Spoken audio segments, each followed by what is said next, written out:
Hello students, welcome again to prep easy physics. आज हम पढ़ने वाले हैं इंटीग्रेशन फॉर फिज़िक्स। अब फॉर फिज़िक्स इंटीग्रेशन और फॉर मैथ इंटीग्रेशन में डिफरेंस क्या होता है अभी बताऊंगा डिफरेंस भी। चलो, लास्ट टर्म में हमने डिफरेंशिएशन पढ़ लिया था और लास्ट में हमने मैक्सिमा मिनिमा भी पढ़ लिया था। मैक्सिमा मिनिमा का कंसेप्ट बहुत ही इंपॉर्टेंट होता है, ध्यान रखो उसको। तुम चाहो तो बार बार देखना, और जो बच्चे नहीं देखे हैं उसको सबसे पहले देखेंगे। डिफरेंशिएशन का पूरा लास्ट लेक्चर पूरा देखोगे, बहुत ही इंपॉर्टेंट है वो। ओके, अब चलो इंटीग्रेशन स्टार्ट करते हैं। देखो, फिज़िक्स में जब हम मैथमेटिक्स लेते हैं या कैलकुलस, हम यहाँ पर जैसे इंटीग्रेशन पढ़ रहे हैं कैलकुलस का पोर्शन, तो फिज़िक्स में मैथ्स पढ़ने का डिफरेंस क्या होता है मैथमेटिक्स सब्जेक्ट में मैथ्स पढ़ने से, कि यहाँ पर हम इस सब्जेक्ट को ऐसे पढ़ते हैं कि हमारा एक व्यू बन जाए कि हम क्वेश्चंस को कैसे टैकल करने वाले हैं, इस चीज़ को हम क्वेश्चंस में कैसे यूज़ करने वाले हैं, और कहाँ पर हम इंटीग्रेशन को यूज़ करेंगे, कहाँ पर डिफरेंशिएशन को यूज़ करेंगे, कहाँ पर बिना इंटीग्रेशन के हो सकता है और कहाँ पर बिना इंटीग्रेशन के पॉसिबल नहीं है। तो हम बेसिकली देखते क्या है कि हम इसका यूज़ किस तरह से अपने लाइफ में करने वाले हैं। मैथमेटिक्स में क्या करते हो, फॉर्मूला पढ़ा क्वेश्चन लगाया, फॉर्मूला पढ़ा क्वेश्चन लगाया। मैथ्स का जो बिल्कुल रियल यूज़ होता है, ओरिजिनल यूज़ होता है, वो तो फिज़िक्स वाले ही करते हैं। सर सीना चौड़ा हो गया, फिज़िक्स वालों की इतनी तारीफ। स्टार्ट करते हैं इस चीज़ को। देखो, हमने पढ़ा था कि जो हमारे फिज़िकल क्वांटिटीज़ होंगे, फिज़िकल क्वांटिटीज़ दो तरह के होंगे, एक होगा कांस्टेंट और दूसरा होगा वेरिएबल। और जब भी कोई वेरिएबल होगा तो उसके वेरिएशन को मैं ग्राफ के ऊपर शो कर सकता हूँ। तो चलो, इसके वेरिएशन को मैं ग्राफ के ऊपर शो करता हूँ। किसके, पता नहीं किसके। ऐसे ही मैंने एक वेरिएशन कंसीडर कर लिया कि हमारे पास y एक्सिस है, x एक्सिस है, और y जो है वो x के रिस्पेक्ट में इस तरह से कुछ वेरी कर रहा है। कैसा भी जनरल वेरिएशन, कोई ऐसा पर्टिकुलर नहीं है। अब हमसे बोला जाए कि इस ग्राफ के नीचे का एरिया बता दो ज़रा, तो मैं बोलूँगा कि यार अगर ये स्ट्रेट लाइन होता तो रेक्टेंगल बन जाता, लेंथ इंटू ब्रेड्थ कर देता, कितना मज़ा आता। अगर ये ट्रायंगल होता तो half into base into height कर दिया तब। अगर ट्रेपेजियम होता तो भी मैं फाइंड कर पाता, अगर ये सेमी सर्कल होता तो भी मैं फाइंड कर पाता। लेकिन ये तो बहुत ही इर्रेगुलर सा शेप हो गया, क्या किया जाए। तो इसके लिए फिर हमने दिमाग दौड़ाया। कैसे दौड़ाया दिमाग को, घोड़े के ऊपर बैठा दिया, बोल दिया दौड़ो। सपोज़ ये एरिया हमको फाइंड करना है 0 से लेके और इस पॉइंट तक, ये x1 पॉइंट तक, 0 to x1 हमको एरिया फाइंड करना था। तो अब इस एरिया को फाइंड करने के लिए मैंने सोचा ये कि मैं इस पोर्शन को छोटे छोटे टुकड़ों में तोड़ देता हूँ। कैसे तोड़ रहा हूँ छोटे छोटे टुकड़ों में, सपोज इस तरह से मैंने छोटे छोटे स्ट्रिप्स बना लिए और बोला कि एक स्ट्रिप का एरिया मैं फाइंड कर लेता हूँ, फिर दूसरे स्ट्रिप का एरिया फाइंड कर लेता हूँ, फिर तीसरे स्ट्रिप का एरिया फाइंड कर लेता हूँ, फिर सबको ऐड कर देता हूँ। सपोज इसमें से एक स्ट्रिप आपने लिया, कौन सा वाला, ये वाला, और इस स्ट्रिप का एरिया फाइंड करने की कोशिश की, ये एरिया सपोज A1 हो गया। इसी तरह से इसका फाइंड किया A2, इसका फाइंड किया A3, A4, A5, A6, A7, A8, सबको ऐड कर दिया तो टोटल एरिया मिल जाएगा। हाँ, बहुत अच्छा लगा। लेकिन ये एरिया फाइंड कैसे करें, तो मैं बोलूँगा देखो ध्यान से, इसका जो लेंथ है इस तरह से लेंथ कंसीडर कर लो और इसको ब्रेड्थ कंसीडर कर लो और इस पूरे को एक रेक्टेंगल कंसीडर करके तुम एरिया फाइंड कर लो। तो बोलोगे हाँ सर सही तो बोल रहे हो, लेकिन रेक्टेंगल जब मैं फाइंड करूँगा रेक्टेंगल का एरिया, तो ये तो ऐसे बनेगा, इस तरह का बन गया रेक्टेंगल। तो ये जो पोर्शन है इसका एरिया तो हमने फाइंड ही नहीं किया, इसका एरिया हमने नहीं फाइंड किया। सिमिलरली जब इसका एरिया फाइंड करोगे रेक्टेंगल सोच के, तो रेक्टेंगल सोच के इसका एरिया फाइंड करो तो इस तरह से एरिया तुमने फाइंड कर लिया। ये हो गया इसका एरिया, ये एरिया हो गया इसका रेक्टेंगल का, लेंथ इंटू ब्रेड्थ करके, और लेंथ इंटू ब्रेड्थ करके ये एरिया फाइंड किया। ये जो पोर्शन है ये पोर्शन एरर क्रिएट कर रहा है। ऐसे ये पोर्शन क्या कर रहा है, ये एरर क्रिएट कर रहा है। मीन्स जब इस तरह से आप सबको रेक्टेंगल्स कंसीडर करके एरिया फाइंड कर लोगे, इस रेक्टेंगल का एरिया, इस रेक्टेंगल का एरिया, इस रेक्टेंगल का एरिया, इस रेक्टेंगल का एरिया, इस तरह से बहुत सारे रेक्टेंगल्स आपने कंसीडर कर लिया और सभी रेक्टेंगल्स का अगर आपने एरिया फाइंड कर लिया, तो ये जो एरिया मिलेगा आपको, this area is less than that of actual area. जितना एक्चुअल एरिया होना चाहिए इसके नीचे, उस एक्चुअल एरिया से आपने कम एरिया कंसीडर किया, एरर आया। क्यों एरर आया, क्योंकि आप ये पोर्शन का एरिया नहीं कैलकुलेट कर रहे हो। ठीक है, ये जो पोर्शन है इस पोर्शन का एरिया, इसका एरिया, ये सब नहीं कंसीडर कर रहे। फिर हमने सोचा अब क्या किया जाए, एरर को कैसे रिड्यूस किया जाए। एरर को रिड्यूस करने के लिए किसी बच्चे ने बोला कि सर मेरे दिमाग में एक आइडिया आया है। बोला बताओ भाई, आइडिया तो बहुत ज़रूरी होता है। Because an idea can change your, नहीं बोलूँगा आगे, an idea can change your life. Okay, देखो अभी क्या हुआ कि किसी ने बोला कि मैं क्या करता हूँ सर, इस स्ट्रिप के विड्थ को हाफ कर देता हूँ। जैसे ही मैं स्ट्रिप के विड्थ को हाफ कर लूँगा, जितना चौड़ा था ये, इसके आधा कर दिया मैंने, तो अब क्या होगा कि मैं लेंथ इनटू ब्रेड्थ करूँगा तो मुझको ये एरिया मिलेगा। लेंथ इनटू ब्रेड्थ करने से क्या मिलेगा उसको, ये वाला एरिया मिलेगा। और जब ये एरिया मिला तो वो जो एरर वाला पोर्शन था, उस एरर वाले पोर्शन के अंदर भी हमारा कैलकुलेशन घुस गया। पहले हमारा एरर का पोर्शन कितना था, ये पूरा पोर्शन मेरा एरर था, पहले इतना ज़्यादा एरर था मेरे पास। लेकिन उस बच्चे ने जैसे ही अपने दिमाग का इस्तेमाल किया और इस स्ट्रिप के चौड़ाई को आधा कर दिया, तो आधा करने से देखो क्या हुआ कि ये जो कैलकुलेटेड पोर्शन है, लेंथ इनटू ब्रेड्थ जब तुम करोगे इस हाफ का, तो वो पूरा इतना एरिया कैलकुलेट करेगा। मीन्स ये जो है ये एरर कम हो गया, इतना एरर जो है वो रिड्यूस हो गया, वो कैलकुलेशन के अंदर आ गया। अब एरर सिर्फ आपके पास है ये और ये, इस तरह से हाफ करके इसका एरिया फाइंड कर लिया और इसका भी एरिया फाइंड कर लिया, एरर कम हुआ। ऐसे सभी स्ट्रिप्स के लेंथ को हाफ हाफ हाफ हाफ कर दिया जाए। अच्छा, ये एरिया आएगा कितना, सपोज़ ये चीज़ था आपके पास डेल्टा एक्स, ये क्या था डेल्टा एक्स, और ये जो हाइट था ये हाइट था वाई। हाइट कितना था, हाइट था आपके पास वाई। तो आपने जो एरिया फाइंड किया है अप्रॉक्सीमेटली वाई है, वाई से थोड़ा सा कम है, अप्रॉक्सीमेटली वाई है। तो जो आपने एरिया फाइंड किया है इस स्ट्रिप का, डेल्टा ए मैं बोल देता हूँ, छोटा सा area, delta A is equal to है आपके पास वाई डेल्टा एक्स। ये तो है लेंथ इनटू ब्रेड्थ। लेंथ है अप्रॉक्सीमेटली वाई के बराबर और ब्रेड्थ कितना है डेल्टा एक्स के बराबर, वाई डेल्टा एक्स के बराबर है। तो ये एरिया हो गया इस तरह से। ऐसे ही इसके लिए भी Y delta X, Y delta X, Y delta X सबके लिए फाइंड करें, ऐड कर दें। अब देखो, जैसे ही एक बच्चे ने ये किया कि हम हाफ हाफ स्ट्रिप्स कंसिडर कर लेते हैं और उसके बाद से एरिया हम फाइंड कर लेते हैं, तो एरर कम हुआ। किसी दूसरे बच्चे ने देखा कि यार ये तो बहुत अच्छा किया, इसने हाफ कर दिया, एरर कम हो गया। मैं क्या करता हूँ इसको कि इस स्ट्रिप को और पतला कर देता हूँ, 1/4 कर देता हूँ इसको। और जैसे ही उसने 1/4 किया तो देखना ध्यान से इधर, 1/4 करते ही अब एरिया यहाँ तक आ गया और ये एरिया यहाँ तक। इसको भी 1/4 करो। 1/4 करने से अब तुम लेंथ इनटू ब्रेड्थ से ये रेक्टेंगल का एरिया फाइंड कर सकते हो। लेंथ इनटू ब्रेड्थ हमको क्या देगा, रेक्टेंगल का एरिया। तो इस वाले रेक्टेंगल का एरिया और इस वाले का, अब देखो हम कितना ज़्यादा एरर के अंदर घुस चुके हैं। 1/4 करने से कितना ज़्यादा एरर रिड्यूस हो गया। अब कोई बच्चा सोचे कि यार इन दोनों ने तो बहुत ही अच्छा काम किया, मैं तो सर को इम्प्रेस करके रहूँगा भाई साहब। तो वो क्या करे, इस स्ट्रिप के 10 टुकड़े कर दे। उसने एरर क्या और ज़्यादा कम कर दिया। किसी ने इसके 100 टुकड़े कर दिए, एरर और कम हो जाएगा। किसी ने 1000 टुकड़े कर दिए, भाई साहब एरर तो कम होता ही जा रहा है।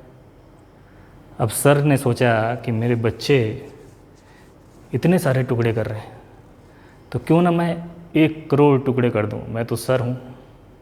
तो सर ने इसके 1 करोड़ टुकड़े कर दिए, तो क्या एरर अप्रॉक्सीमेटली 0 आएगा। लेकिन आप बोलोगे सर चलो 8-10 तक तो ठीक था, 1 करोड़ टुकड़े करके कितने बार आप एरर कैलकुलेट करते रहोगे, कितने बार ये length into breadth area calculate करते रहोगे। इस पूरे पोर्शन के अंदर अगर 1 करोड़ टुकड़े आपने कर दिए, अब करते रहो, एरिया निकाल के ऐड करते रहो, ऐड करते रहो। कैसे फाइंड करोगे। जब तक 10 टुकड़े थे तो एरिया निकालने के लिए वो क्या करता था, वो लिखता था area is equal to sigma Y delta X 1 से लेके 10, 10 टुकड़ों को ऐड करना था। सिग्मा का मतलब क्या होता है, सिग्मा का मतलब एडिशन होता है ना। तो वाई डेल्टा एक्स 1 का, 2 का, 3 का, 4 का, ऐसे करते करते सबका वाई डेल्टा एक्स ऐड कर लिया। ठीक है, इसका एरिया प्लस इसका एरिया प्लस इसका एरिया, 10, 20, 50 टुकड़े हैं, ऐड कर लिया, चलो ठीक है। लेकिन अगर किसी ने 1 करोड़ टुकड़े कर दिए एरर को 0 करने के लिए, तो एरर तो 0 हो जाएगा, लेकिन क्या ये चीज़ हर बार एरिया ऐड कर करके और 1 करोड़ चीज़ों को ऐड करना पॉसिबल है हमारे लिए? पॉसिबल तो नहीं है। तो फिर इस चीज़ को मैथमेटिक्स वालों ने एक नया ब्रांच निकाला। मैथमेटिक्स वाले भी इम्पॉर्टेंट हैं, ऐसा नहीं है कि वो नहीं है। उन्होंने इस कैलकुलेशन को आसान बनाने के लिए उन्होंने एक नया ब्रांच बनाया फिज़िक्स का, जिसको हम बोलते हैं कैलकुलस। और कैलकुलस का जो पार्ट है इंटीग्रेशन। इंटीग्रेशन हमको क्या सिखाता है कि अगर हमारे पास इस तरह के वेरिएशंस को कैलकुलेट करना है, जैसे ये हम वेरिएबल एरिया हम फाइंड कर रहे थे, तो इस वेरिएबल एरिया को फाइंड करने के लिए हम क्या करें कि इसको छोटे छोटे छोटे छोटे बहुत सारे टुकड़ों में तोड़ दें। कितने टुकड़ों में? इनफाइनाइट टुकड़ों में। तो पहले तो इसको इनफाइनाइट टुकड़ों में तोड़ना है और फिर दोबारा उनको जोड़ना है। पहले इनको इनफाइनाइट पार्ट्स में ब्रेक कर देना है, फिर उन सभी इनफाइनाइट पार्ट्स को वापस ऐड कर लेना है। ओके तो इन इनफाइनाइट पार्ट्स में ब्रेक करके, तोड़ के और वापस उनको ऐड कर लेना, मतलब जोड़ लेना, इसका जो नॉलेज होता है वो हमें कहाँ से मिलता है? इंटीग्रेशन से मिलता है। और इस इंटीग्रेशन से हम बहुत ही सारे वेरिएशन, किसी भी तरह का वेरिएशन हो, उस वेरिएशन को हम कैलकुलेट करने के कैपेबल हो जाते हैं। तो ध्यान रखना, ये इंटीग्रेशन हमारे काम को आसान बनाता है, मुश्किल नहीं बनाता है।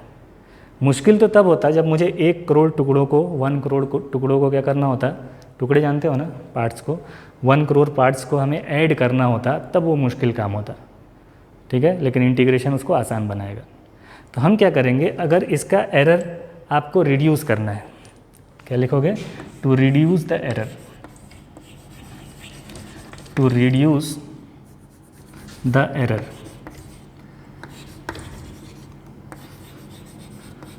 number of sections should be large। जितने सेक्शंस में आपने इसको तोड़ा है वो क्या होना चाहिए? लार्ज। और आइडियली क्या होना चाहिए? Ideally infinite, ideally infinite, ideally infinite strips आपको बनाना चाहिए। जो आपने स्ट्रिप्स यहाँ पर बनाए हैं, इस तरह के इनफाइनाइट स्ट्रिप्स आपको बनाना चाहिए। तो अगर इनफाइनाइट स्ट्रिप्स बनाओगे और फिर उनको ऐड करोगे तो उसमें हम क्या करते हैं, ये सिग्मा को चेंज कर देते हैं और डेल्टा को भी चेंज कर देते हैं। डेल्टा का मतलब होता है बहुत छोटा पार्ट, और अगर बहुत छोटे पार्ट को भी बहुत बहुत बहुत छोटा कर देते हैं तो हम लोग क्या करते थे, याद करो, डिफरेंशिएशन में डी का यूज़ करते थे। तो हम क्या करेंगे कि इसमें थोड़ा सा चेंज करेंगे और चेंज करके लिखेंगे कि एरिया क्या हो सकता है? ये एरिया सिग्मा को हम कर रहे हैं इस तरह से, एक हम बनाएंगे ऐसा सांप के जैसा, ठीक है, और y डेल्टा x को लिखेंगे dx। तो ये जो टर्म मैंने लिखा है area is equal to Y D X, ये क्यों लिखा मैंने? क्योंकि ये जो 10 स्ट्रिप थे, 10 स्ट्रिप्स थे सिर्फ यहाँ पे, 10 सेक्शंस थे, इन 10 सेक्शंस को मैंने इनफाइनाइट सेक्शंस में ब्रेक कर दिया। और ये जो डेल्टा एक्स था, ये डेल्टा एक्स बहुत ही पतला स्ट्रिप था, लेकिन इसको हमने बहुत बहुत बहुत बहुत बहुत पतले स्ट्रिप में कन्वर्ट कर दिया। जो स्ट्रिप था, इस स्ट्रिप को बहुत ही ज़्यादा पतला ले लेना है। उस स्ट्रिप का विड्थ कितना है? D x. ओके, वाई क्या है? वाई इस कर्व का एक्सप्रेशन है, तो वाई डी एक्स, और यहाँ पर एक ये लगा देंगे। ये जो साइन है इसको इंटीग्रेशन का साइन बोलते हैं हम, ठीक है। अब कहाँ से कहाँ तक ये वेरिएशन हो रहा है, आपको एरिया कहाँ से कहाँ तक फाइंड करना है? तो 0 से लेके x1 के बीच का एरिया आपको फाइंड करना है। तो 0 से लेके x1 का एरिया फाइंड करना है, तो यहाँ पर हम नीचे लिखते हैं 0 और यहाँ पर लिखते हैं x1, ठीक है। अगर किसी x1 से x2 तक का एरिया फाइंड करना होता तो लिखते from x1 to x2। Okay, देख पा रहे हो ये सब कुछ?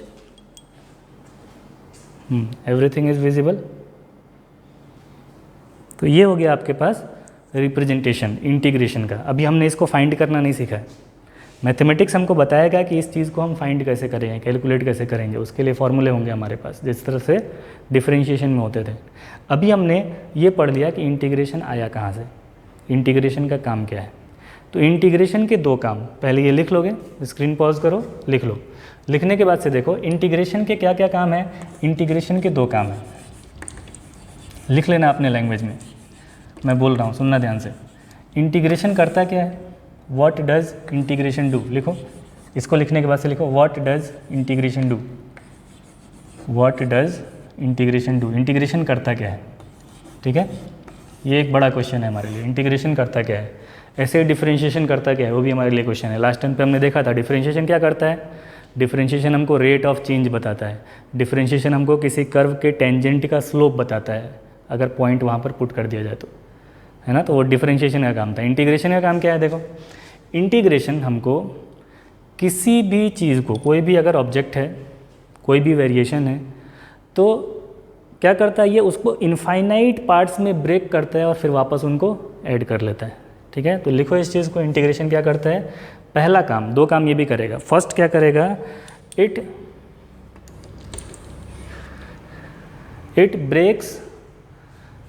Breaks the variation into infinite parts and then adds it.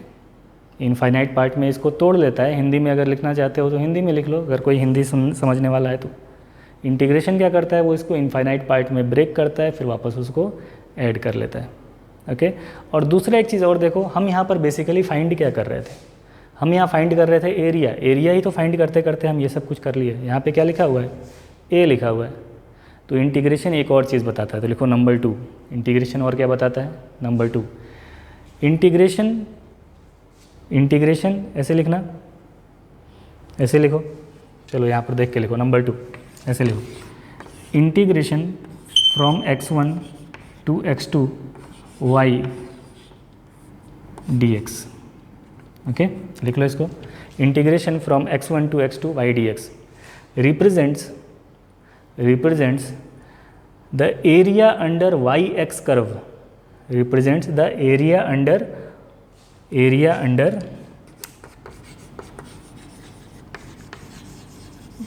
yx curve. ये जो y और x के बीच में हमने ग्राफ बनाया है, इसी को yx कर्व बोलते हैं। Area under yx curve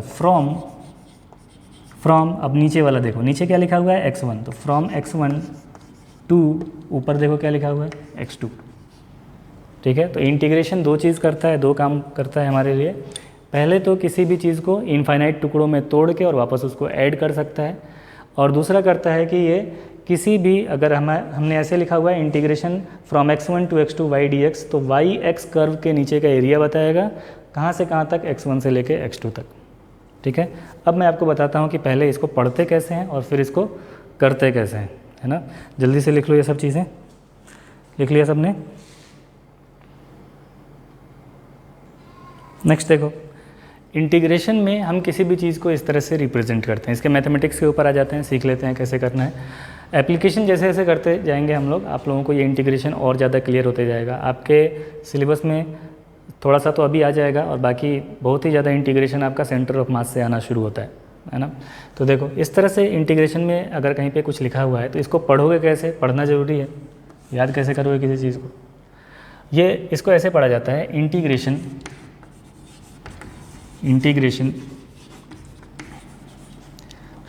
of y with respect to, WRT मतलब लिखा है विद रिस्पेक्ट टू, मैं शॉर्ट में लिख रहा हूँ, तुम लोग पूरा लिखोगे। Integration of y with respect to x from x1 to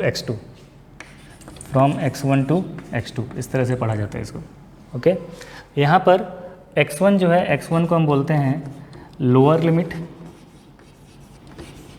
जो नीचे नंबर लिखा हुआ है लोअर लिमिट, कहाँ से स्टार्ट करना है, और x2 कहलाता है आपका अपर लिमिट, x2 का नाम है अपर लिमिट। ओके, लिख लो इसको जल्दी से।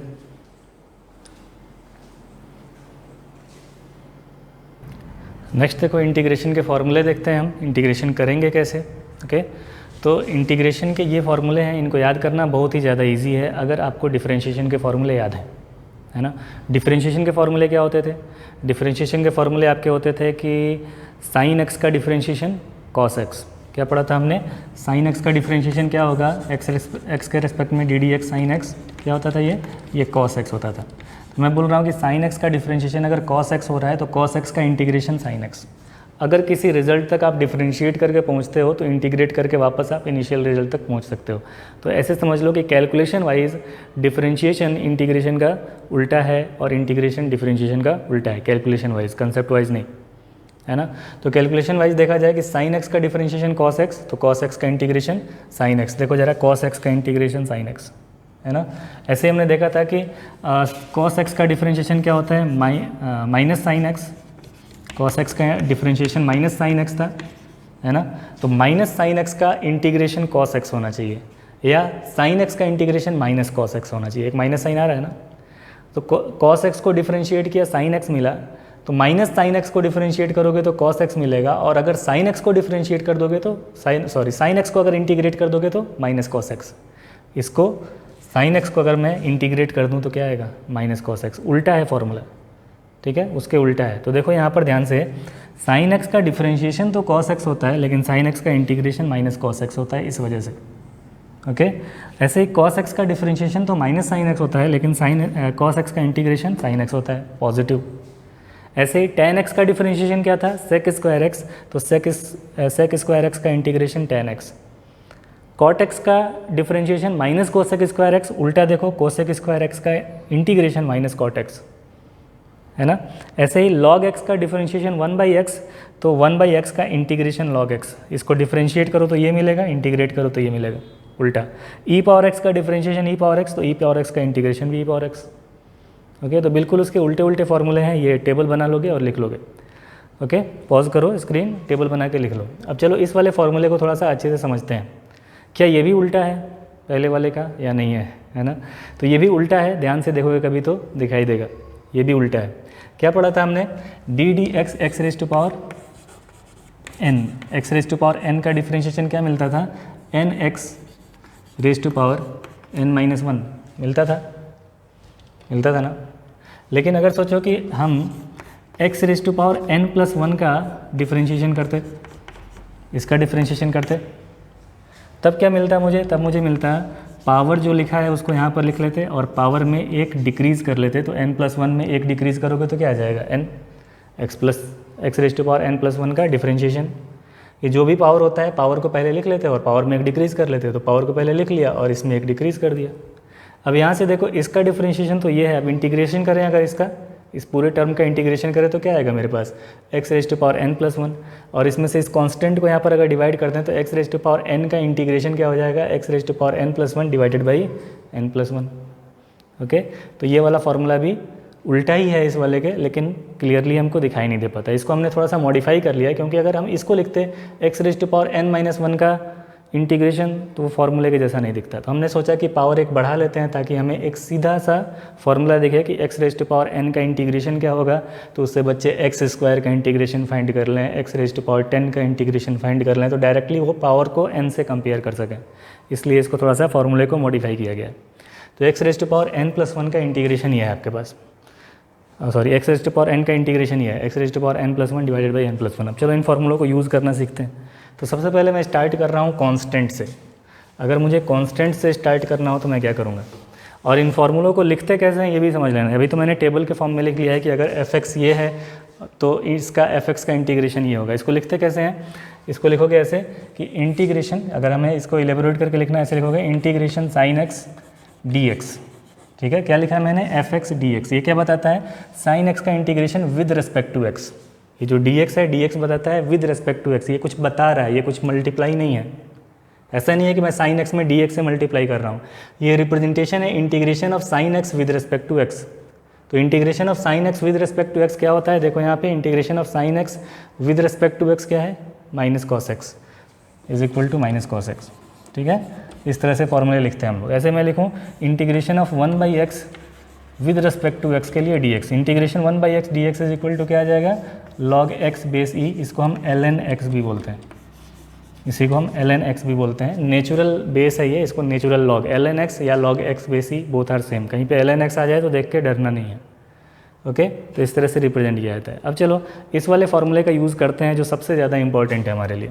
मैं फाइंड करना चाहता हूँ, सपोज़ 10 है मेरे पास, या कुछ और ले लेता हूँ 15 dx, इंटीग्रेशन 15 dx। अब इसको फाइंड करने के लिए 15 तो कांस्टेंट है, कांस्टेंट का क्या करूँ मैं, कांस्टेंट वाला तो कहीं फार्मूला ही नहीं है। तो कांस्टेंट को वही करते हैं जो पहले किया करते थे। क्या करते थे, कांस्टेंट को हम डिफरेंशिएट इंटीग्रेट नहीं करेंगे। ओके, तो क्या हो जाएगा, ज़ीरो क्या हो जाएगा, क्या ये नहीं, ज़ीरो नहीं होगा। ज़ीरो क्या होता है, ज़ीरो कांस्टेंट का डिफरेंशिएशन ज़ीरो होता है, कांस्टेंट का इंटीग्रेशन ज़ीरो नहीं होता है, ध्यान रखना है। कांस्टेंट का डिफरेंशिएशन तो ज़ीरो हो जाएगा बट उसका इंटीग्रेशन ज़ीरो नहीं होगा। तो कैसे होगा इंटीग्रेशन, मैं इसको ऐसे लिख सकता हूँ कि 15 integration x raise to power 0 dx। अगर यहाँ पर मैं देखूँ तो 15 इंटू 1 है ना, अगर 15 को बाहर निकालूँ तो सिर्फ इंटीग्रेशन dx बनेगा। dx को मैं 1 इंटू dx बोल सकता हूँ और 1 को x रेज टू पावर 0 बोल सकता हूँ। अब इसके ऊपर ये फॉर्मूला अप्लाई कर लो, x raise to power n+1 divided by n+1, तो x raise to power 0+1 divided by 0+1। Okay, तो ये क्या आ गया आपके पास 15 into x raise to power 0+1 x divided by 1 means 15x। Okay, तो ये आ गया इंटीग्रेशन 15 dx का वैल्यू। यहाँ से मुझे ये समझ में आ रहा है कि अगर मुझे सिर्फ इंटीग्रेशन dx फाइंड करना हो तो integration dx is equal to x होना चाहिए। तो इस चीज़ को आप अच्छी तरह से याद कर लोगे। यहाँ पर मैं लिख रहा हूँ, देखो ध्यान से, इसको अच्छी तरह से याद कर लोगे। कहीं पे अगर सिर्फ इंटीग्रेशन dx लिखा हुआ है और इंटीग्रेशन dx के पहले क्या है 1 है, ठीक है, इसके पहले कुछ भी नहीं लिखा है, ओनली इंटीग्रेशन dx अगर लिखा हुआ है तो इसको लिख लोगे आप लोग x, integration dx is equal to x। इसको बिल्कुल अच्छी तरह से दिमाग में बैठा लोगे, ठीक है, दिमाग खोलो ऐसे और उसके अंदर इसको रख लो, अच्छे से फिक्स कर लो, फिर बंद कर लो। कर लिया? बच्चे कई बार सीरियस हो जाते हैं, भाई ऐसा कुछ मत कर देना। हाँ, तो ये आपने इंटीग्रेशन dx देख लिया। ऐसे ही अगर मुझे फाइंड करना हो सपोज इंटीग्रेशन कुछ भी x, integration x dx, x square dx, x cube dx, कुछ भी फाइंड करना हो तो डायरेक्टली आप फॉर्मूला अप्लाई कर सकते हो। अब तो फॉर्मूला अप्लाई सीख गए आप लोग, डिफरेंशिएशन में थोड़ा सा प्रैक्टिस कर लिया था। देखो, अगर मुझे फाइंड करना है integration x raise to power 5 dx, ये फाइंड करना है, इसको फाइंड करना है। तो इसको फाइंड करने के लिए क्या करोगे, फॉर्मूला अप्लाई करोगे आप। क्या फॉर्मूला अप्लाई करोगे, integration x raise to power n dx is equal to x raise to power n+1 divided by n+1। इस फॉर्मूले को अप्लाई करो। इस फॉर्मूले को अप्लाई करके आप ये फाइंड कर सकते हो। कैसे, integration x raise to power 5 dx, देखो n के जगह पर क्या है, n के जगह पर 5 है, यहाँ पर n था वहाँ पे क्या है 5 है। तो क्या करना है हमको, x raise to power n+1, n के जगह पर 5 है, 5+1 divided by 5+1 means x raise to power 6 divided by 6। तो इंटीग्रेशन में क्या करना होता है, अगर आपके पास इस तरह का अलजेब्रिक फंक्शन है तो पावर एक इंक्रीज़ करते हो और उसी पावर से डिवाइड कर देते हो। तो x रेज टू पावर 5 का इंटीग्रेशन क्या होगा, पावर एक इंक्रीज़ करो 6 और फिर 6 से डिवाइड कर दो। डिफरेंशिएशन में क्या करते थे, जो पावर रहता था उस पावर को मल्टीप्लाई में लिख लेते थे, पावर एक डिक्रीज़ कर देते थे, ठीक है। तो उसमें मल्टीप्लिकेशन का नंबर और पावर दोनों डिफरेंट रहते थे। इसमें डिवीज़न का नंबर और पावर दोनों सेम रहेंगे। इसमें क्या करना है, पावर एक इंक्रीज़ करना है और उसी से डिवाइड कर देना है। तो बहुत ही सिंपल मेथड है, करना कोई भी मुश्किल नहीं है, बहुत इजी है, बिल्कुल खेल के जैसा है। ऐसे मैं तुमसे पूछ दूं कि बताओ रूट एक्स का क्या होगा, तो भी फाइंड कर सकते हो इजीली। अगर मैं रूट एक्स पूछूँ तुमसे, बताओ रूट एक्स क्या होगा, तो रूट एक्स का इंटीग्रेशन तो कर सकते हो इजीली, करके दिखाओ जल्दी से। अगर मैं तुमसे पूछ लूँ कि बताओ बच्चे integration square root x dx क्या होगा ये, तो आप बोल दोगे कि सर ये तो x रेज टू पावर 1/2 हो सकता है। इंटीग्रेशन रूट एक्स का मतलब x रेज टू पावर 1/2। फिर फार्मूला ये अप्लाई कर लो। फार्मूले में क्या करना है होता है, पावर में एक ऐड कर लेना होता है और उसी से डिवाइड कर देना होता है। 1/2 + 1 क्या हो जाता है 3/2 डिवाइडेड बाई 3/2, तो ये हो जाएगा 2/3 x रेज टू पावर 3/2। बहुत इजीली फाइंड कर लिया आपने, आ रहा है समझ में। पावर में एक इंक्रीज़ करना है और उसी से डिवाइड कर लेना है, कोई भी मुश्किल काम नहीं है। ऐसे ही अगर मैं बोल दूँ आपसे, बताओ 1/x² का इंटीग्रेशन क्या होगा, ठीक है। पॉज करके लिख लो, ये जितना है बोर्ड के ऊपर सब कुछ लिख लो, जल्दी से लिख लिया। अब देखो, अगर मैं पूछूँ आपसे कि बताओ 1/x² का इंटीग्रेशन क्या होगा,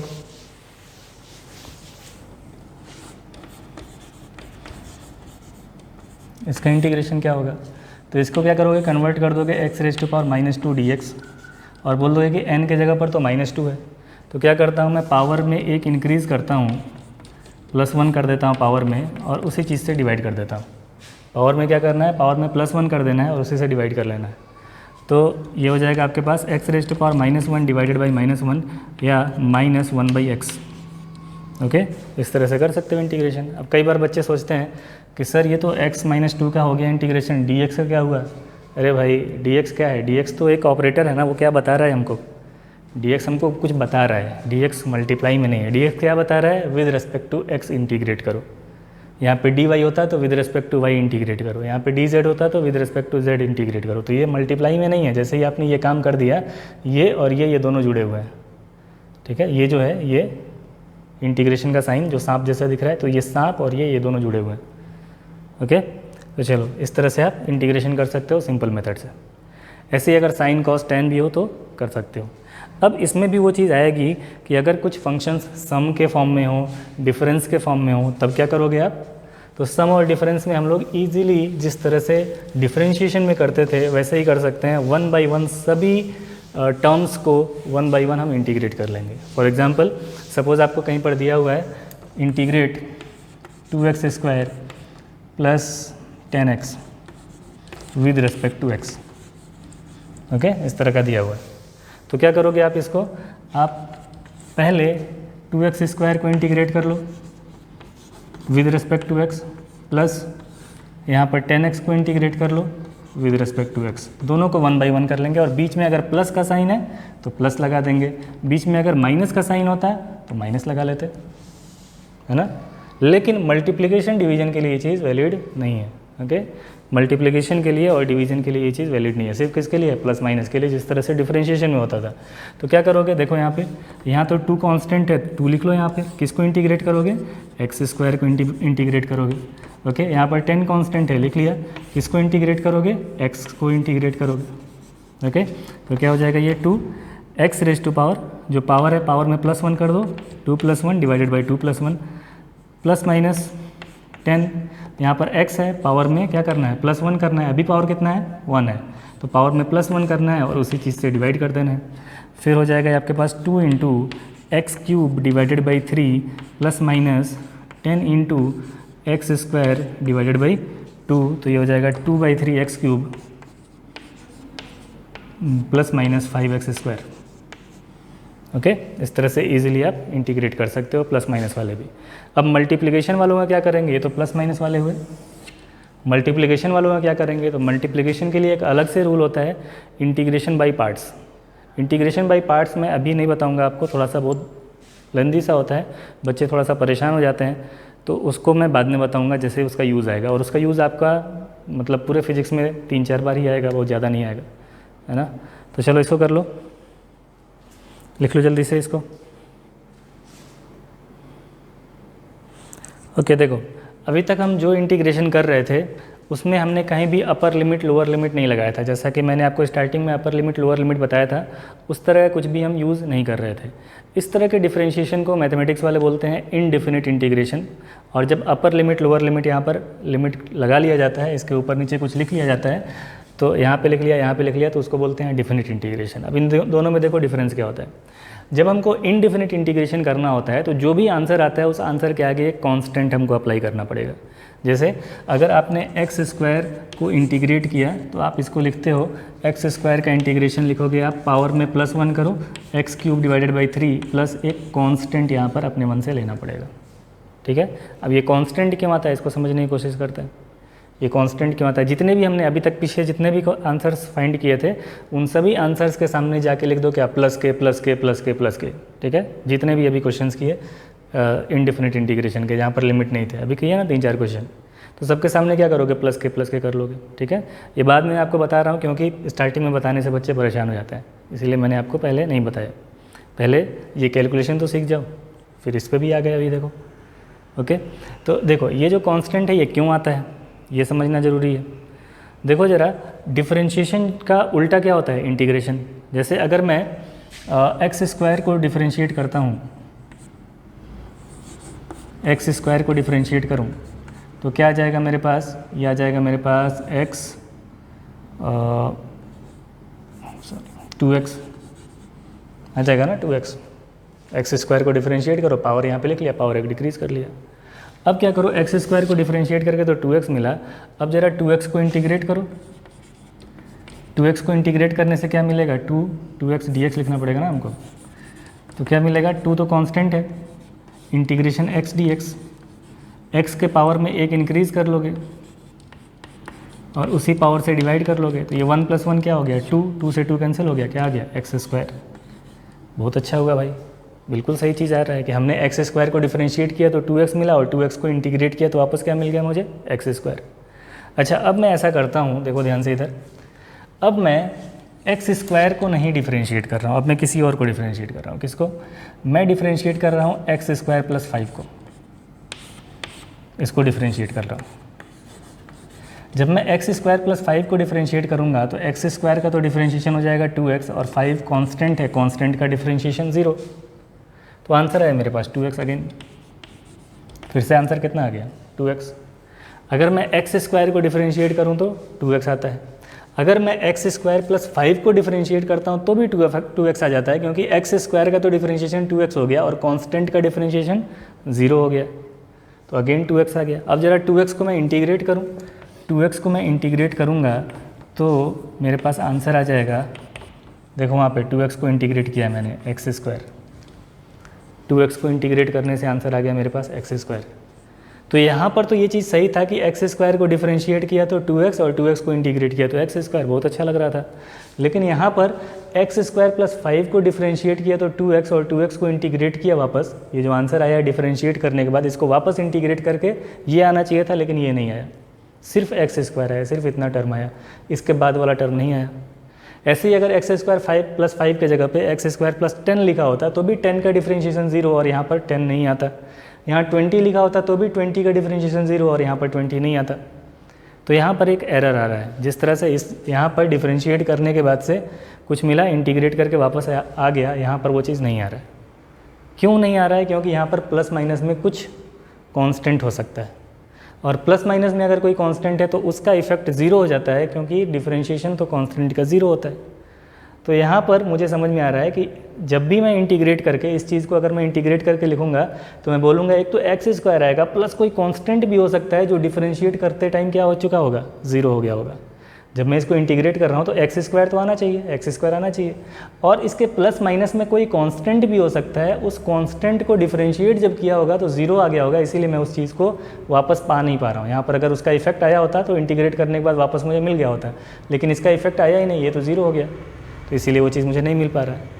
तो एहतियातन कि कोई कांस्टेंट हो सकता है, हम जब भी यहाँ पर इंटीग्रेट करेंगे तो इंटीग्रेट करने के बाद से आंसर के सामने प्लस एक कांस्टेंट लिखेंगे कि कुछ कांस्टेंट हो सकता है, कुछ कांस्टेंट हो सकता है। ये कौन सा कांस्टेंट है अभी मुझे नहीं पता है, लेकिन जब फिजिकल कंडीशंस दी होंगी क्वेश्चन में तो ये चीज़ भी हम पता कर पाएंगे।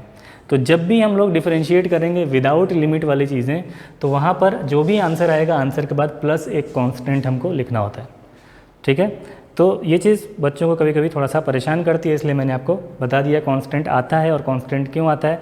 बाय द वे हमारे फिज़िक्स में ये कांस्टेंट वाला जो चीज़ है ये बहुत ही ज़्यादा रेयरली आएगा। मोस्ट ऑफ द टाइम हम लोग कांस्टेंट का इस्तेमाल नहीं करेंगे, क्योंकि हम डेफिनेट इंटीग्रेशन करेंगे और डेफिनेट इंटीग्रेशन में कांस्टेंट का कोई काम नहीं होता है ना। तो खुशी की बात है, खुशी की बात है। चलो नेक्स्ट देखते हैं हम लोग डेफिनेट इंटीग्रेशन। डेफिनेट इंटीग्रेशन का मतलब ऐसा इंटीग्रेशन जिसके लिमिट्स गिवन हो, आपको कहाँ से कहाँ तक इंटीग्रेट करना है वो गिवन है। फॉर एग्जांपल आपने यही इंटीग्रेशन करना है x³ dx, और यहाँ पर लिमिट दिया हुआ है फ्रॉम सपोज 5 to 10, ठीक है। x³ dx ये फाइंड करना है, integrate x³ with respect to x from limits 5 to 10। तब क्या करते हो, इसका नाम क्या होता है लिखवाया था मैंने, लोअर लिमिट, और ये क्या होता है अपर लिमिट, और इसको इंटीग्रेट कर रहे हो तो x³ का इंटीग्रेशन हो जाएगा, पावर में +1 कर देते हो, पावर में +1 और इसी पावर से डिवाइड कर देते हो, ओके। ऐसे हम इंटीग्रेट करते हैं। अब क्या करोगे कि ये जो लिमिट्स लगे हुए हैं यहाँ पर मैं स्क्वायर ब्रैकेट लगाता हूँ, या कई बार यहाँ पे एक स्ट्रेट लाइन ऐसे बना दिया जाता है, और इसके नीचे लिख लिया जाता है ये लोअर लिमिट और यहाँ पर लिख लिया जाता है अपर लिमिट। इसको तो इंटीग्रेट कर दो और इसको बॉक्स में बंद कर दो, और नीचे लोअर लिमिट लिख दो, ऊपर क्या लिख लो अपर लिमिट लिख लो। और इसको करने के बाद से आप कर सकते हो, क्या हो जाएगा x⁴ divided by 4 from 5 to 10, okay. अब क्या करते हैं, यहाँ पर x के जगह पर पहले अपर लिमिट लिखेंगे, फिर माइनस लगाएंगे, फिर x के जगह पे लोअर लिमिट लिखेंगे। ये प्रोसीजर सीखो ध्यान से। क्या करना है मुझे, ये जो भी आया है इसमें वेरिएबल क्या है, वेरिएबल इसमें x है, तो x के जगह पर पहले अपर लिमिट लिखना है माइनस लोअर लिमिट लिखना है। तो x के जगह पर लिखो अपर लिमिट क्या है 10, पावर क्या है अपर लिमिट का 4 डिवाइडेड बाई 4, फिर माइनस लगाओ, और माइनस लगाने के बाद इस वेरिएबल के जगह पर लोअर लिमिट लिखो। लोअर लिमिट क्या है 5, वेरिएबल का पावर क्या है 4 डिवाइडेड बाई 4। तो जहाँ पे x⁴/4 था, जब आपने x के जगह पर 10 लिख दिया तो हो जाएगा 10⁴/4/4, फिर माइनस लगाओगे, लोअर लिमिट पुट करोगे 5⁴ डिवाइडेड बाई 4, एक्स के जगह पर 5 लिख देना है, तो 5⁴ डिवाइडेड बाई 4 इस तरह से। तो क्या करना होता है कि जब भी हमको इस तरह से इंटीग्रेशन करने के लिए दिया गया है इंटीग्रेशन f(x) dx और यहाँ पर लोअर लिमिट है L1 और यहाँ पर L2 है अपर लिमिट, तो इसका इंटीग्रेट करके सपोज़ आपको gx मिला आंसर में और ये लिमिट हो गया आपका लोअर L1 और अपर L2, इस तरह से लिख लोगे। और फिर क्या करोगे कि इस आंसर के अंदर x के जगह पर पहले अपर लिमिट तो GL2 माइनस फिर x के जगह पर लोअर लिमिट GL1, ठीक है। इस तरह से हम लिखते हैं आंसर। L1 क्या है, L1 is called lower limit और L2 is called upper limit, ठीक है। अगेन मैं लिख दे रहा हूँ अपर लिमिट। ये करना है, किसी भी चीज़ का अगर डेफिनेट इंटीग्रेशन करना होगा तो सिंपली उसको हम इंटीग्रेट कर लेंगे, जो उसका मेथड होता है, प्रोसीजर होता है इंटीग्रेट करने का। फिर जब आंसर आ जाएगा तो आंसर के अंदर पहले वेरिएबल के जगह पर अपर लिमिट लिखना है, फिर माइनस लगाना है, फिर वेरिएबल के जगह पर लोअर लिमिट लिख देना है। ये तरीका है डेफिनेट इंटीग्रेशन करने का। अब ईजिली इसको फाइंड कर सकते हो। अच्छा, अब इसमें कुछ बच्चे ऐसे करते हैं कि बोलते हैं कि सर ये जो 4 है तो इसमें भी आ रहा है, इसमें भी आ रहा है। 4 पे तो कोई हमें लिमिट से लेना देना ही नहीं है, वो तो कांस्टेंट है। तो कांस्टेंट में लिमिट से कोई मतलब नहीं होता है। जब कांस्टेंट में लिमिट से कोई मतलब नहीं है तो क्यों नहीं हम कांस्टेंट को ऐसे लिख लें, पहले ही 1/4 जो था यहाँ पे 1/4 को मैं बाहर लिख लूँ और मैं लिमिट किसके ऊपर लगाऊँ, वेरिएबल के ऊपर। तो ये भी बिल्कुल दुरुस्त है, ठीक है। दुरुस्त मतलब इट इज़ ओके, कर सकते हो आप, ठीक है। ये भी सही है बिल्कुल। फिर लिख लो क्या 10⁴ माइनस 5⁴, बिल्कुल सेम आंसर आ गया। तो इस तरह से भी कर सकते हो कि कांस्टेंट को पहले ही बाहर निकाल लो और वेरिएबल के अंदर लिमिट्स पुट कर लो। बोथ आर करेक्ट, ये भी सही है और ये भी सही है। अब फाइनल फाइंड कर लेना आंसर कितना हो रहा है, 10,000 माइनस 5⁴ डिवाइडेड बाई 4 कर लोगे ना। इसके बाद कर सकते हो, अरे कर सकते हो भाई, लिखो जल्दी से, फिर आगे बढ़ते हैं। ओके, नेक्स्ट एक प्रॉब्लम देखो। जैसे यहाँ पर दिया है मैंने एक इंटीग्रेशन आपको करने के लिए, डेफिनेट इंटीग्रेशन है। तो क्या करोगे, विद रिस्पेक्ट टू एक्स पहले दिया होना चाहिए यहाँ पे। अब 1 बाई 1 इंटीग्रेट करोगे क्योंकि प्लस गिवन है, यहाँ पे प्लस गिवन होता है, माइनस गिवन होता है। तो क्या करते हैं 1 बाई 1 इंटीग्रेट करोगे और फिर लास्ट में ये लिमिट्स पुट करोगे। चलो कंटिन्यू करते हैं, देखते हैं हो पाता है नहीं हो पाता है। ये 2 है आपके पास कांस्टेंट, x² का इंटीग्रेशन हो जाएगा x³ डिवाइडेड बाई 3। लिमिट्स बताओ फ्रॉम -1 to 2 प्लस 3 कांस्टेंट है, x का इंटीग्रेशन बताओ कितना हो जाएगा, x² divided by 2। Limits are from -1 to 2। ये 10 dx होगा ना, मल्टीप्लाई करोगे इसके अंदर, देखो क्या होगा, ये 2x² dx ये कर लिया हमने, 3x dx ये कर लिया हमने। अब क्या होगा लास्ट में 10 dx। 10 dx क्या हो जाएगा आपके पास 10x। dx का इंटीग्रेशन क्या होता है, x होता है। जैसे अगर 1 बाई 1 इंटीग्रेट करते हैं तो लास्ट में क्या लिखते हैं, इंटीग्रेशन 10 dx। तो 10 dx का इंटीग्रेशन 10x ही तो आता है, वही लिख दिया मैंने। और लिमिट है फ्रॉम -1 to 2। अब चलो 1 बाई 1 लिमिट्स पुट करते हैं, पहले अपर लिमिट फिर माइनस करके लोअर लिमिट। चलो पुट करते हैं। यहाँ पे लिख रहा हूँ मैं, देखो नेक्स्ट इज इक्वल टू 2/3, ये कांस्टेंट है बाई 3, इसको यहाँ पे लिख ले रहा हूँ मैं। x³ है और उसके जगह पे क्या करना है हमको, अपर लिमिट रखना है। तो x³ की जगह पे 2³ माइनस लोअर लिमिट -1³, राइट। फिर उसके बाद प्लस 3/2, ठीक है। इस बाई 2 को इसके साथ लिख लिया। x² की जगह पर 2² माइनस -1², ओके। फिर क्या है आपके पास, कांस्टेंट है 10 है कांस्टेंट। फिर अपर लिमिट लिखोगे 2, x के जगह पर 2 माइनस x के जगह पर -1। इस तरह से upper limit minus lower limit तीनों टर्म्स में आपने कर लिया। अब इसको सॉल्व करो जरा, देखो कितना आता है। यह आ जाएगा 2/3, 2³ हो जाएगा 8 माइनस -1³ हो जाएगा -1, तो -1 प्लस 1 प्लस 3/2, 2² 4 और ये -² तो +1 हो जाएगा, तो माइनस इंटू +1 -1 ही रहेगा, ओके। फिर ये हो जाएगा आपके पास प्लस 10 इंटू 2 माइनस प्लस 2 + 1। अब इसी को सॉल्व कर लो, तो ये हो जाएगा आपके पास 2/3 into 9 plus 3/2 into 3 plus 10 into 3। Solve कर लेना, हो जाएगा ना। इस तरह से इजीली आप कर सकते हो।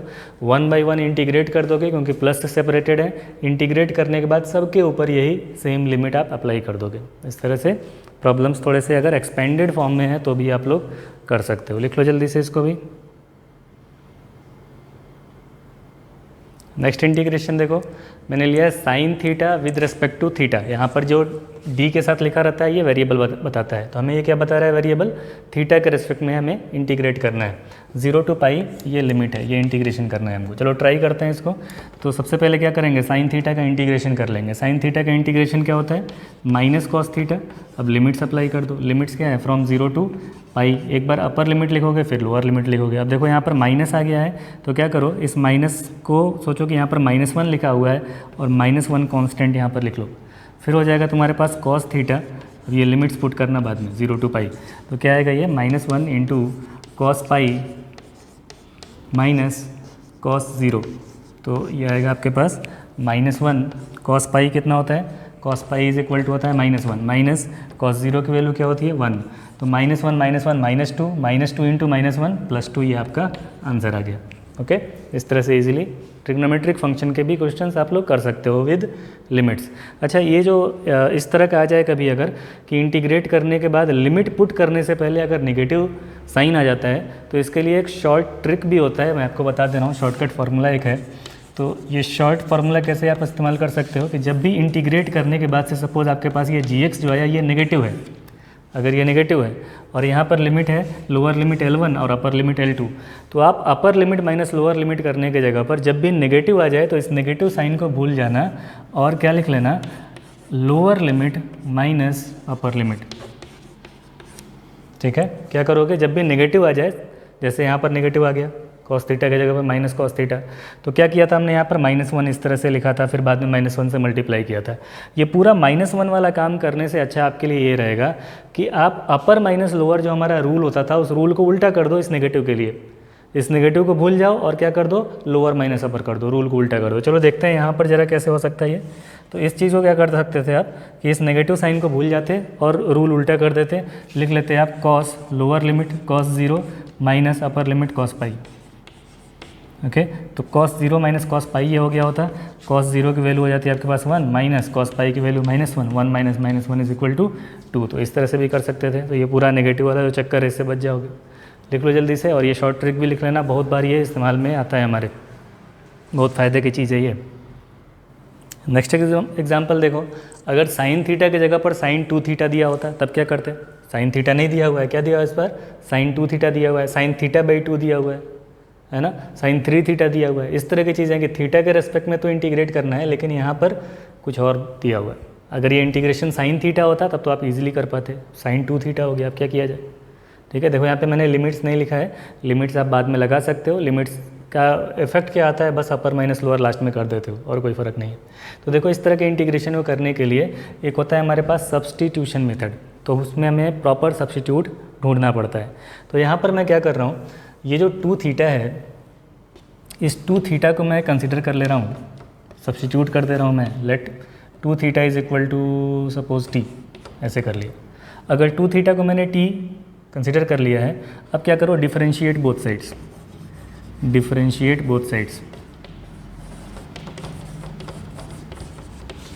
अब ये जो डिफरेंशिएट करना है किसके रिस्पेक्ट में करना है नहीं गिवन है, तो ऐसे ही बस हम लोग डिफरेंशिएट कर लेंगे। 2 तो कांस्टेंट है, इसको करेंगे नहीं डिफरेंशिएट, कांस्टेंट मल्टीप्लाई में है, लिख लो यहाँ पे थीटा का डी थीटा और टी का डिफरेंशिएशन क्या हो जाएगा आपके पास डी टी। ओके, ये 2 थीटा की जगह पर t लिखोगे और डी थीटा की जगह पर डी टी डिवाइडेड बाई 2 लिखोगे, इस तरह से कर लेना है। 2 थीटा की जगह पे क्या लिखना है आपको, t लिखना है, और डी थीटा की जगह पर लिखना है डी टी डिवाइडेड बाई 2। अब ये चीज़ें सब्सटीट्यूट कर दो इसके अंदर। जैसे ये सब्सटीट्यूट करोगे तो क्या बन जाएगा, देखो ये i इज इक्वल टू आ जाएगा तुम्हारे पास साइन इंटीग्रेशन साइन, और 2 थीटा की जगह पर t, तो इंटीग्रेशन साइन t, और डी थीटा की जगह पर क्या लिख ले रहे हो, डी टी बाई 2, ये लिख लिया। अब ये जो 1/2 है यहाँ पर, 1/2 को यहाँ पे लिख लो 1/2, बचा क्या इंटीग्रेशन में साइन टी डी टी। तो अब integration sine t d t ये तो तुमको पता है बिल्कुल अच्छी तरह से, ये तो वही हो गया हमारे पास integration sine x d x. तो क्या हो जाएगा ये तुम्हारे पास integration sine t d t minus of cos t. Okay, और साथ में कांस्टेंट अप्लाई कर सकते हो आप। अब t इज इक्वल टू क्या था, t इज इक्वल टू वापस सब्सटीट्यूट कर दो, t इज इक्वल टू है 2 थीटा, तो cos 2 थीटा डिवाइडेड बाई 2 ये आपका इंटीग्रेशन आया, ठीक है। लास्ट में आप इंटीग्रेशन का कांस्टेंट भी अप्लाई कर सकते हो ऐसे कि, ठीक है, कि या सी बोल देता हूँ मैं, ओके, ऐसे कर सकते हो। अब देखो इस फॉर्मूले को मैं जनरलाइज कर सकता हूँ। ये जो फॉर्मूला है हर बार इतना सब कुछ करने के बजाय आप डायरेक्ट यहाँ तक पहुँच सकते हो। कैसे, सोचो थोड़ा सा ध्यान से इसको। अगर यहाँ पर 2 थीटा था तो मैंने 2 थीटा को t कंसिडर किया था, फिर डिफरेंशिएट किया था तो d theta is equal to d t by 2 आ गया था। फिर मैंने इसको यहाँ पर 2 थीटा के जगह पर t पुट कर दिया था, डी थीटा के जगह पे ये चीज़ पुट कर दिया था, सॉल्व करके ये आंसर आ गया था। अगर यहाँ पर 2 थीटा नहीं होता, 3 थीटा होता, तब क्या होता? 3 थीटा के केस में यहाँ पर आता 3 theta is equal to t, 3 d theta is equal to d t, d theta is equal to d t by 3, तो यहाँ पर आता बाई 3, यहाँ पर आता बाई 3, यहाँ पर आता बाई 3, यहाँ पे आता बाई 3 और t is equal to 3 theta. तो आंसर आता आपके पास cos 3 थीटा डिवाइडेड बाई 3। ऐसे अगर 4 होता तो यहाँ पे आता cos 4 थीटा डिवाइडेड बाई 4। अगर यहाँ पर 5 थीटा होता तो cos 5 थीटा डिवाइडेड बाई 5। मतलब यहाँ पर अगर मैं एक जनरल नंबर ऐसे ही कंसिडर कर लूँ कि कोई कांस्टेंट हो जाए k, जिस तरह से साइन थीटा था, साइन थीटा नहीं होता बल्कि साइन के थीटा गिवन होता, तो हम क्या करते हैं यहाँ पर कंसिडर करते हैं के theta is equal to t, और यहाँ पर हम डिफरेंशिएट कर देते तो ये के आता और डी थीटा आ जाता डी टी बाई के। तो फिर हम इसको लिख लेते हैं डी टी बाई के, और ये भी हो जाता हमारा 1 बाई के, और ये हो जाता है आपका 1 बाई के, और ये हो जाता है आपका 1 बाई के, और यहाँ पे हो जाता है के थीटा। तो देखो हमारे पास एक फॉर्मूला आ गया कि अगर sine theta integration sine theta D theta होता तो आंसर तो आता हमारा माइनस कॉस थीटा। लेकिन अगर साइन थीटा की जगह पर साइन के थीटा है, मतलब थीटा में किसी नंबर से मल्टीप्लाई कर दिया 1 2 3 4 कुछ भी, तो इस इंटीग्रेशन को कैसे करोगे? साइन के थीटा का इंटीग्रेशन सिंपल आप कर लो, क्या लिख लोगे? माइनस ऑफ कॉस के थीटा। बट क्योंकि यहाँ पर किसी नंबर से मल्टीप्लाई किया गया था तो उसी नंबर से आपको लास्ट में डिवाइड करना पड़ेगा आंसर में। ऐसे ही सोचो अगर मुझे फाइंड करना होता इंटीग्रेशन कॉस के थीटा, अगर मुझे फाइंड करना होता ऐसे इंटीग्रेशन कॉस के थीटा डी थीटा, क्या होता है इसका आंसर? इसका आंसर होता है साइन कॉस थीटा का इंटीग्रेशन क्या होता है? साइन थीटा, तो कॉस के थीटा का इंटीग्रेशन साइन के थीटा, बट के से मुझे डिवाइड करना पड़ता। ऐसे ही मुझे फाइंड करना होता सपोज सेक स्क्वायर के थीटा, तो सेक स्क्वायर थीटा का क्या होता है? टेन थीटा, लेकिन वहाँ पे के आया था तो मैं लिखता टेन थीटा डिवाइडेड बाई के। आ रहा है समझ में? तो जब भी हमारे वेरिएबल में किसी चीज़ से मल्टीप्लाई हो जाएगा तो इंटीग्रेशन हम अपने जनरल रूल से कर लेंगे, जिस तरह से फॉर्मूला होता है वैसे ही कर लेंगे, बट उससे हमें डिवाइड लास्ट में करना होगा। तो ये बहुत ही इंपॉर्टेंट फार्मूला है, इसको बिल्कुल अच्छी तरह से याद कर लोगे, जब भी आता है तो बच्चों को परेशान कर जाता है ना। लिख लो जल्दी से। नेक्स्ट देखो, ये एक बहुत ही ज़्यादा पॉपुलर इंटीग्रेशन है फिज़िक्स का। ये आपका जब ऑक्सीलेशन स्टार्ट होगा, ऑक्सीलेशन जिस तरह से सिंपल पेंडुलम करता है ऑक्सीलेशन में आएगा, एसएचएम में आएगा, आपका वेव्स के अंदर आएगा, आपका अल्टरनेटिंग करंट के अंदर आएगा। ये सेम टाइप का इक्वेशन, ये साइन फंक्शन का एक एग्जांपल है, ये बहुत बार आपके फिजिक्स में आएगा। चलो इसको भी इंटीग्रेट करना सीख लेते हैं हम लोग। यहाँ पर ए क्या होता है? ए कांस्टेंट है, ओमेगा कांस्टेंट है, ये गिवन है, ठीक है। इसको गिवन के फॉर्म में लिख लो कि A is equal to constant और omega is equal to constant, ये गिवन है, ओके। ये चीज़ हमको दिया हुआ है। अब क्या करें इसको? जो कांस्टेंट है, कांस्टेंट को तो इंटीग्रेट करना नहीं है, हमें इंटीग्रेट करना है sine omega T d T को। अगर साइन टी डी टी लिखा होता है तो साइन टी डी टी तो मेरा माइनस कॉस टी हो जाता है, लेकिन यहाँ पे टी में किसी कांस्टेंट से मल्टीप्लाई किया गया है, तो क्या करेंगे हम? वही जो अभी अभी हमने किया था उसी चीज़ को यूज़ कर लेंगे। साइन का तो हो जाएगा माइनस कॉस, लेकिन कांस्टेंट से डिवाइड भी करना पड़ेगा। लिमिट बताओ कहाँ से कहाँ तक है? फ्रॉम 0 टू t, अप्लाई कर दो लिमिट। ये देखो ओमेगा कांस्टेंट है, ये माइनस कांस्टेंट है, इसको यहाँ पर लिख लो, या फिर ऐसे कर लो, माइनस को छोड़ दो, ओमेगा यहाँ पर लिख लो, तो ये हो जाएगा आपके पास a divided by omega. Limit किसके अंदर रखना है? माइनस कॉस ओमेगा टी के अंदर फ्रॉम 0 टू t। तो जब नेगेटिव आ जाता है तो क्या करते हो? नेगेटिव आ जाता है तो अपर माइनस लोअर के जगह पे लोअर माइनस अपर कर लेते हो। तो चलो वही चीज़ कर लेते हैं यहाँ पर हम। यहाँ के बाद से नेक्स्ट मैं यहाँ लिख रहा हूँ, कितना आ जाएगा? ये a डिवाइडेड बाई ओमेगा। ये जो w लिखा हुआ है ना, इस w को हम ओमेगा पढ़ते हैं, ये ग्रीक लेटर होता है ओमेगा, ओके। जो w के जैसा होता है ये ग्रीक लेटर ओमेगा है हमारे पास, इसको मैं ओमेगा बोल रहा हूँ बार बार। तो a divided by omega, minus minus नहीं लिखेंगे, लोअर माइनस अपर कर लो, तो एक बार t के जगह पर 0 लिखो, तो cos 0 minus cos omega T, ठीक है। लोअर लिमिट जब लिखोगे तो टी के जगह पे 0 लिखोगे तो 0 इंटू ओमेगा 0, ठीक है। तो कॉस 0 हो जाएगा, ऐसा नहीं कॉस इंटू 0 भी पूरा 0 कर दिए, ये सिर्फ ये नंबर 0 होगा, 0 इंटू ओमेगा 0 और कॉस रह जाएगा कॉस 0, फिर टी के जगह पर टी लिखोगे तो कॉस ओमेगा टी, ओके। तो इस तरह से लिख लिया आपने लोअर माइनस अपर। अब क्या हो जाएगा, ये a divided by omega cos 0 की वैल्यू होती है 1 माइनस कॉस ओमेगा टी, यही आपका आंसर है, यही आपका आंसर है, ये आंसर आ गया। आ रहा है समझ में कैसे करना है? इस तरह से आप इजीली बहुत सारे इंटीग्रेशन कर सकते हो, थोड़ा सा प्रैक्टिस का ज़रूरत होता है, बाय द टाइम वो धीरे धीरे करके आ जाएगा आपको। बाय द टाइम धीरे धीरे जैसे जैसे प्रैक्टिस करते रहोगे, यूज़ करते रहोगे, आप डिफरेंशिएशन और इंटीग्रेशन में और ज़्यादा अच्छे होते जाओगे। इस चीज़ को जितने भी प्रॉब्लम्स हमने किए हैं आज, उसको बिल्कुल अच्छी तरह से कर लोगे। बुकलेट्स में जो आपको प्रॉब्लम्स दिए गए हैं उसको भी कर लोगे। बुकलेट्स का एड्रेस आपको पता है, प्रपीजी विद्यालय ऐप के ऊपर मिलता है, तो वहाँ ऐप का डिस्क्रिप्शन नीचे दिया हुआ है, वहाँ से ऐप डाउनलोड करो, आपको क्वेश्चंस भी मिलेंगे, करोगे, डाउट्स होगा तो पूछोगे। कुछ और प्रॉब्लम्स मैं आपको किसी दिन डिस्कस कर लूँगा इसमें, डिफरेंशिएशन और इंटीग्रेशन के। ठीक है, आज के लिए इतना ही, टाटा। लिख लो अच्छी तरह से देख के, स्क्रीन पॉज करके देख के लिख लो।